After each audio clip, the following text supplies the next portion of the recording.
عالم ملکوت میں سفر کرتے ہوئے سارے مذہب دیکھے ہم نے، ان کو کھنگالا تو ایک سچا مذہب ملا جس کا نام ہے اسلام۔ پھر اس اسلام کے 73 فرقے تھے، ان سب کو کھنگالا تو ایک پہ آ کے رکے ہوئے ہیں جس کا نام ہے فقہ جعفریہ اہل تشیع۔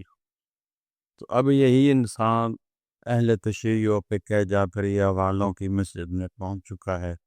اور وہاں پہ اس کی بات چیت چل رہی ہے۔ وہ اپنا مقصد بیان کر رہا ہے کہ میں اس ذات حق کو تلاش کر رہا ہوں، تو کیا وہ مجھے ملے گی، مجھے نظر آئے گی،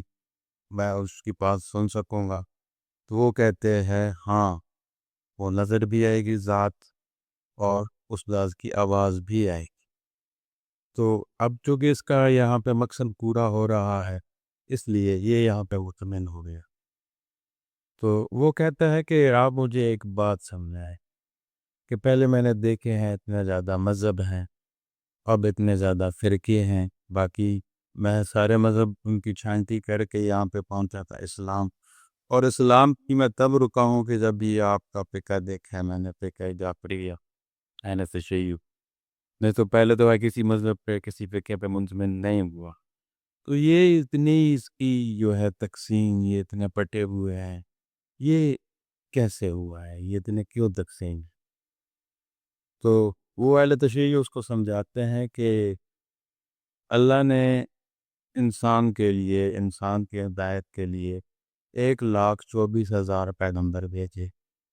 جو آدم سے شروع ہوئے اور اختتام ہمارے پیارے نبی صلی اللہ علیہ وآلہ وسلم پر ہوا۔ تو ہر نبی کی ایک امت بھی ہے، تو وہ جس نبی کے زمانے میں وہ لوگ رہتے تھے وہ اس نبی کی امت تھی، اسی کا کلمہ پڑھتے تھے۔ تو پھر جب وہ نبی چلا گیا، دوسرا نبی آیا، تو وہ جو پہلی امت تھی وہ آنے والے نبی کی امت بن جاتی تھی، وہ اس کے دین میں ڈھل جاتے تھے۔ لیکن کچھ ایسے انبیاء گزرے ہیں جن کی قوموں نے پھر نیا نبی تسلیم نہیں کیا، وہ اسی پہ رک گئے۔ تو وہی جیسے یہودی ہیں، عیسائی ہیں، یہ بدھ مت ہیں، یہ جتنے بھی یہ وہ پہلے والی کہانی میں پھنسے ہوئے ہیں، اس وجہ سے یہ مذہبوں کی تقسیم ہے۔ تو وہ کہتے پھر یہ جو فقہ ہیں 73 بنے ہوئے ہیں، یہ کیسے بن گئے؟ تو وہ اس کو یہ سمجھاتے ہیں کہ مین چیز ہے، سب سے پہلے ہے ذات اللہ کی، اللہ ایک ہے، وحدہ لا شریک، اس پہ کوئی شریک نہیں ہے۔ پھر اس نے اپنے نائبین چنے ہیں زمین پر، خلیفہ بنا کے بھیجے ہیں، نبی رسول بنا کے بھیجے ہیں، لوگوں کی ہدایت تھی، تو ان کا انتخاب اللہ نے خود دیا ہے۔ اب جیسے دیکھیں کہ حضرت آدم علیہ السلام کے ڈھیر سارے بیٹے تھے، لیکن اللہ کا حکم یہ ہوا کہ تم اپنے بیٹے شیش کا انتخاب کرو، تو شیش کو نبی چنا بنایا، باقی بھی تو سارے تھے۔ اب اللہ کا حکم یہ تھا، تو اب ذاتی انتخاب وہاں پہ جب کر لے تو وہ غلط ہو۔ سیم اسی طرح حضرت یعقوب علیہ السلام کا زمانہ دیکھ لو، اس زمانے میں اب کتنے 11 بیٹے تھے، 12 حضرت یعقوب کے، تو ان میں ایک حضرت یوسف بھی تھے، باقی جو پڑے تھے وہ چاہتے تھے کہ یہ منصب ہمیں ملے، ان کی ذاتی چوائس بھی تھی کہ ہم تو نبی بنے، ہم رسول بنے، اور حضرت یوسف چھوٹے تھے لیکن اللہ نے حضرت یوسف کو چنا۔ تو دیکھو کہ حضرت یوسف کو انہوں نے قتل کرنے کا منصوبہ بنایا، کنویں میں پھینکا، اور کافی چیزیں انہوں نے کی کہ حضرت یوسف کا خاتمہ ہو جائے اور ہماری جگہ بن جائے، لیکن اللہ کا انتخاب یوسف کا تھا، تو یوسف کو چنا گیا اور یوسف کو ہی مانا گیا۔ تو باقی یہودی جو ہیں یہ 2 فرقوں میں بٹے ہوئے ہیں، ایک حضرت موسیٰ کی قوم ہے، ایک ان کا بھائی تھا یہودا، ان کا بھی وہ سلسلہ آگے چلا یہودی۔ تو جو یوسف کے پیروکار ہیں وہ ٹھیک ہے، باقی دوسرا ایک فرقہ بن گیا۔ سیم اسی طرح رسول پاک بادشاہ جو ہمارے پیارے نبی ہیں، ان کے زمانے میں جب انہوں نے اپنی زندگی کا بیشتر حصہ گزار لیا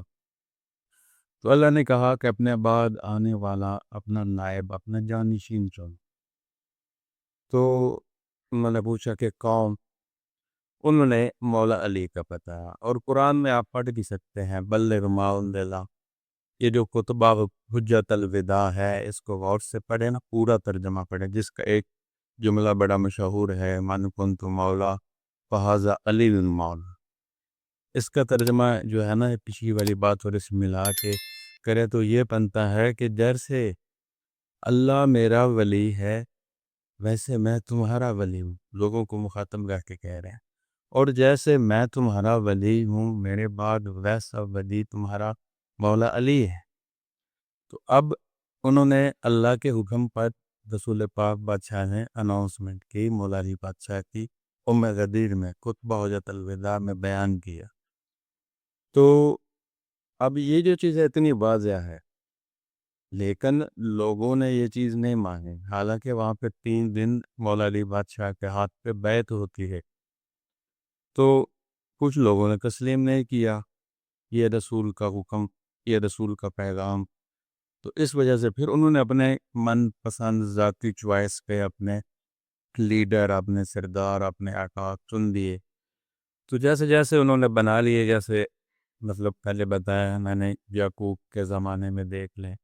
حضرت آدم کی بھی اتنے ساری اولاد تھی، اور پھر مولا علی بادشاہ کے بیٹے ہیں جعفر صادق، جن کا فرقہ ہے ہمارا فقہ ہے جعفریہ۔ اب ان کے بھی کافی سارے بیٹے تھے، ان میں ایک بیٹے تھے ان کے موسیٰ کاظم، جن کے ہم اولاد بھی ہیں، اور ان کے ایک بیٹے تھے اسماعیل۔ اب اسماعیل ایج میں بڑے تھے، موسیٰ کاظم چھوٹے تھے، تو چونکہ جو بڑے تھے ان کی جان پہچان، لوگوں سے ملنا جلنا زیادہ تھا، حضرت موسیٰ کاظم کم سن تھے، تو لوگوں نے انتخاب حضرت اسماعیل کا کیا، لیکن ادھر اللہ کا حکم، رسول کا حکم، مولا علی کا حکم اور مولا جعفر صادق بادشاہ کے اناؤنسمنٹ موسیٰ کاظم پہ ہوئی، لیکن کچھ لوگوں نے تسلیم نہ کیا، انہوں نے حضرت اسماعیل پر اپنا سردار آقا علماء لیا، وہاں سے یہ فرقہ اسماعیلیہ کی بنیاد پڑی۔ یہ اس طرح یہ فرقے بن گئے، لیکن اصل جو فرقہ ہے جو اللہ، رسول اور قرآن کے مطابق ہے وہ مولا علی بادشاہ ہیں، اللہ کے رسول کے نائب،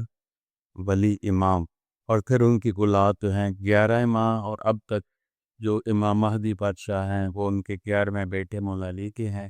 یہ سارا انتخاب اللہ کی طرف سے ہے، رسول کی طرف سے ہے، مولا علی کی طرف سے ہے، قرآن کی طرف سے ہے، اور یہ حق ہے۔ وہ کہتے ہیں کہ ٹھیک ہے مجھے بات کی سمجھ آ دی ہے، لیکن میرا مقصد تو ابھی پورا نہیں ہوا، کیونکہ میں اس ذات حق کو ملنا چاہتا ہوں، دیکھنا چاہتا ہوں، اس ذات سے بات کرنا چاہتا ہوں، تو وہ میں کیسے بات کروں؟ وہ کہتے ہیں کہ یہ بات سمجھنے کے لیے تھوڑی سی ایک ترتیب بنانی پڑتی ہے، تھوڑا سا ایک سفر کرنا پڑتا ہے۔ یہ جو کچھ بھی ابھی تم جانتے ہو یا مانتے ہو یا سمجھتے ہو، یہ تو ایک پروسیس ہے، اس کا ایک سفر کی ابتدا ہے، اس سے آگے تو چلنا ہے، پھر اس کی سمجھ آئے گی۔ وہ کہتا ہے وہ کیسے؟ وہ کہتا ہے کہ جس وہ شیعہ لوگ وہاں پہ بیٹھے ہیں اس کے ساتھ گفت و شنود کر رہے ہیں، وہ کہتے ہیں کہ یہ ایسے ہے کہ جیسے بہت سارے پہلے فرقے بنے، مذہب بنے، ایسے ہی یہاں ہمارے راؤنڈ بہت سارے سلسلے بنے ہوئے ہیں، جن میں کوئی قادری ہے، کوئی قلندری ہے، کوئی نقش بندی ہے، کوئی چشتی ہے، کوئی سہروردی ہے، لیکن یہ بھی سب غلط ہے۔ ہمیں ایک سلسلے پہ چلنا ہے، اور وہ ہے سلسلہ ولایت اور ولایت علی، اس پہ آ کے ہم رکیں گے تو بات بنے گی۔ اب ولایت علی کو میں آنے والی ویڈیو میں آپ کو سمجھاؤں گا، تو میرے چینل کو لازمی سبسکرائب کر دیں تاکہ میری آنے والی ویڈیو کا نوٹیفیکیشن آپ کو مل جائے۔ مجھے دیں اجازت، اللہ حافظ۔